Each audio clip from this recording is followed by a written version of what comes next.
Hello दोस्तों, मैं आज आपको हर्यक वंश के बारे में बताऊंगी।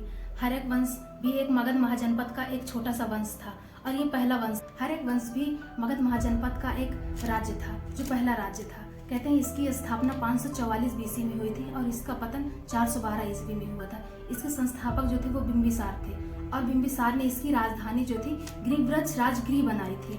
और बिंबिसार जो थे वो अपने राज्य का विस्तार जो था वैवाहिक संबंध के द्वारा किया करते थे। उनका मानना था कि उस राजा की पुत्री के साथ विवाह करना जिनका कोई पुत्र ना हो, ताकि राज्य का विस्तार अधिक हो और राज्य ज्यादा मिले, ताकि हम राज्य का अधिक से ज्यादा विस्तार कर सकें। पहले उन्होंने कौशल के नरेश महाकोशला से शादी किया और उन्होंने बनारस को अपने राज्य में मिला लिया। दूसरी शादी उन्होंने लिच्छवी के राजा चेटक की पुत्री चिलन्ना से शादी की और बाद में उन्होंने मगध महाजनपद का और अधिक विस्तार कर दिया। तीसरी शादी उन्होंने पंजाब की जो राजकुमारी थी क्षेमा, उनके साथ विवाह करते हैं और उन्होंने अपना मगध राज्य का अधिक विस्तार कर लेते हैं। चौथी शादी उन्होंने जो वैशाली होती है, वैशाली पे एक बार आक्रमण भी करते हैं और वैशाली की एक गायिका होती है अम्रपाली, उनसे शादी करते हैं। लेकिन शादी तो हो जाती है, लेकिन यह जो विस्तार करने की नीति होती है ये सफल नहीं होती और उन्होंने इस बात को वहीं छोड़ देते हैं और वापस लौट आते।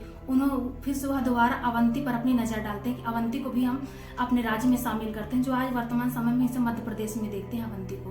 कहते हैं कि अवंती के जो राजा थे चंद्र प्रधोत, उनकी बहुत बड़ी बीमारी हुआ करती थी और उसे कोई ठीक नहीं कर पाता था। इलाज कितने भी वैद्य आते थे, डॉक्टर आते थे, लेकिन उन्हें ठीक नहीं कर पाते थे। बाद में इसी बात का मौका पाते हुए बिंबिसार कहते हैं कि ठीक है, हम जाएंगे इलाज करने, अपने वैद्य को भेजते हैं और वो अपने वैद्य को भेजते हैं इलाज करने के लिए और वह ठीक हो जाता है। कहते हैं जब चंद्र प्रधोत बीमार थे ना, तो उन्होंने एक ऐलान कर दिया था कि यदि कोई भी इस बीमारी को ठीक करता है तो मैं अपने राज्य को उनके आत्मसमर्पण कर दूंगा और मैं उनके अंडर में आ जाऊंगा। इसी को देखते हुए उन्होंने इस बीमारी को जीवक ने ठीक कर देते हैं और पुनः अपने मगध वापस लौट आते हैं। इसी तरह उन्होंने अवंती को आत्मसमर्पण कर देते हैं और इसी वीडियो को मैं अंत करती हूँ। Thank you.